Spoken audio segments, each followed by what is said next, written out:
Jotelo mawuok e kaunti ma Kajiado dwaro ni sirkal koro bedie winjruok kod jopuonj ni mar kuom juma achiel mosekalo jopuonjre ni matek e sikunde. Gikoni ma biro reso kit somo ma iluongo ni syllabus masani olewo kaluwore kod ng'anyo mar jopuonj. Jaod bura ma Kajiado East Kakuta Naimai okoni ng'anyo e kind KUPPET kata winjruok e paro e kind KUPPET gi TSC dwaro twak e kind riwruogego kod duol mar TSC mapiyo kaka nyalore mondo mi jotelo golos gima nitiere kindgi mondo gine ni nyithindo oyudo somo makare.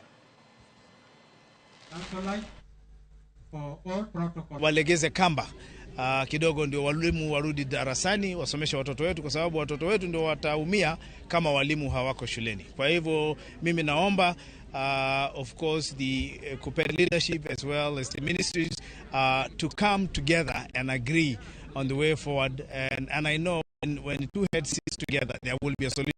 There is a will, there is a way, and I believe that we'll find a way. The sooner we find a way, the better it is for our school-going children, because we don't want to.